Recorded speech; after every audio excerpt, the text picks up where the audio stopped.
There are literally thousands of reasons why you may not have gotten cast, and let me just say, most of them have absolutely nothing to do with how talented you are. Tyra, the creative. That's right. The creative. What is up, everybody? My name is Tyra and welcome back to my YouTube channel. Here on this channel, I create resources for Black creatives who want to escape fear and share their creativity with the world without compromising their faith in God, their creativity, their uniqueness, and without breaking the bank. Now, let me just say, I am currently in a dry spell as an actor. I haven't been cast in anything since Family Reunion, and I would be lying if I said that I didn't wonder why that was. So today we are taking a dive into 7 reasons you did not get cast in a role. Let's jump in. Number 1. You're just not right for the role. A director walks into the room with a character conceptualized in a certain way and is looking for a person whose type or energy matches that character in some way. That could or could not be you, and that's just that on that. It could also mean that there's another role in the script that you're better for, and you could get called in for that role tomorrow or next week, so you should always still go into the audition with your best foot forward because you never know what you'll actually get cast as. Another reason you may not book the role is because you may remind the director of his ex-wife. So I heard this one in an acting class and it honestly blew my mind, but it can be a reason not to get cast. The director wants to be comfortable at work just as much as you do and anyone else on the crew. Even though I personally would try not to disregard the most talented for the role because of this reason, you never know how things like this can affect other people. And it's seriously wild, but it is what it is. The third reason you may not have gotten cast is because your skill set isn't quite developed yet. You learn and you grow as an actor every single day. Just because you didn't get cast today doesn't mean you won't get cast tomorrow. Keep honing your skills and stay in acting classes. You guys should always be in an acting class. I personally went to school for theater and I have my degree in theater with a concentration in performance and directing. Whoa, that is a mouthful. But I am constantly in acting classes. I'm in scene study classes, I'm in workshops, I'm in voice acting classes, dialect classes. I am constantly honing my skills because I stay ready so I ain't got to get ready. So when that role comes for your girl, she is ready to fulfill her destiny. Another reason that you may not have gotten cast is because the role was already pre-cast. Some directors will still let actors read for a role that has already been cast, and this can be for a slew of reasons. Maybe the actor hasn't signed the contract yet. Maybe they want to make sure that they have the best possible person for the job. The casting director wants backup options just in case the actor that is already pre-cast backs out or gets a higher paying job and can no longer take on this role. Because y'all gotta think about it, like pre-production happens sometimes years in advance, so the casting director has to make sure that they have all the options that they need just in case their first person or their first choice falls through.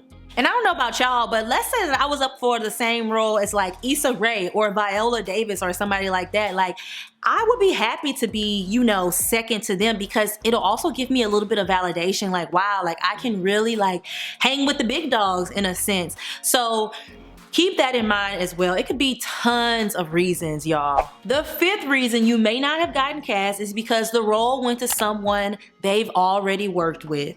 Now, y'all, this is so freaking common.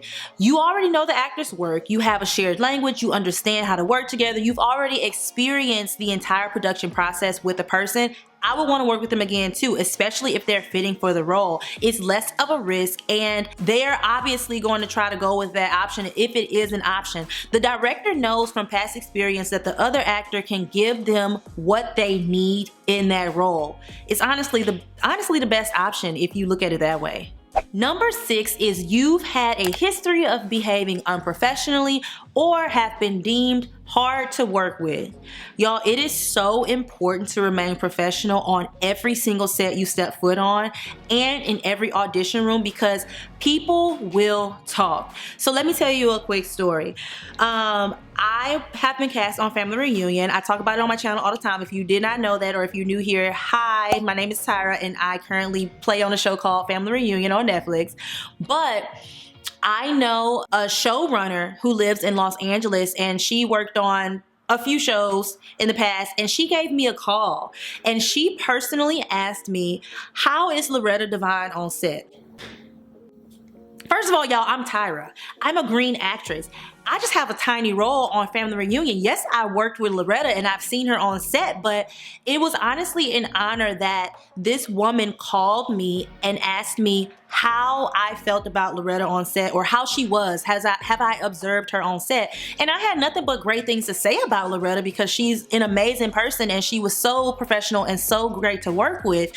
But it just reminded me that people talk, and in Hollywood it is about who you know, and you never know who is going to be speaking on your behalf. It can be an extra that was on set with you. It could be your makeup artist. It could literally be just a stagehand helping out, and they happen to know some information about you. So that's why you should always be on your best behavior. And I say behavior like this because be yourself, but you should always treat people with kindness on every set you step foot on, because you absolutely never know who's gonna ask you about that person's character. And I have a story on the flip side. So being on Family Reunion, my very first day on set, I met one of the crew members who didn't continue on with the second season, but I met someone on set and I asked them simply where was I supposed to go, because I had never been on the studio lot. This was my first time at the soundstage, all of that.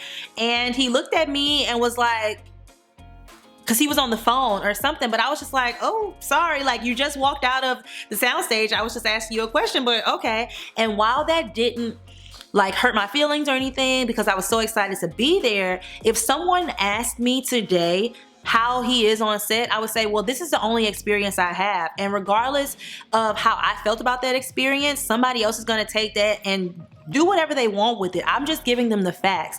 So I say that to say, always try to treat everyone with kindness, because you never know, one, who you treating that way, and two, you never know where they're gonna end up in this wonderful world of Hollywood.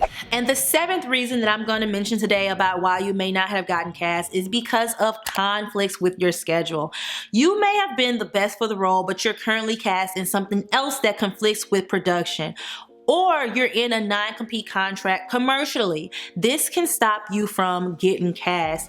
It is in no way, shape, or form always about being the most talented person in the room. There are a ton of factors that go into booking an actor for a job. So my biggest piece of advice is to go into these auditions like you have already booked that role. That way you know you didn't leave anything on the table, and you can be confident in your performance. And even if you don't get cast, you know it just wasn't for you.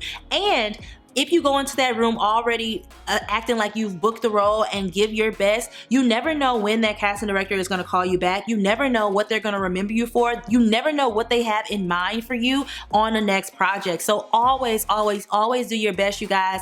Every role ain't for you. It only takes one yes. That's it. It's gonna be a sea of no's, but it only takes one yes to jumpstart your career, or to have your big break, or whatever the case may be for you. So make sure you keep that in mind. Now, I've only given you guys 7 reasons why you may not have gotten cast, and I hope it provided a little bit of insight. Even though some of the reasons are a little on the quirky side, they are true, you guys. Like, I've heard so many stories about reasons people haven't gotten cast, and this is just the tip of the iceberg. So if you are feeling a little discouraged, if you have been auditioning and haven't gotten cast in a long time, take this with a grain of salt. Just use it to encourage yourself and say, it just wasn't for me. My yes is coming. All these no's are getting me one step closer to a yes. This is all things that I personally tell myself as well as an actor in Los Angeles trying to make it, trying to book their next gig. I do the same exact things. And with that being said, if you guys would like to see more advice on acting from a working actress, let your girl know by giving this video a like and hitting that subscribe button if you have not already. And make sure your notifications are on so you can get all of the alerts anytime your girl posts any new content. Thank you guys so much for watching, and I really hope you've been enjoying all of the content, and I really hope you learned something. And I will see you in the next one. Bye!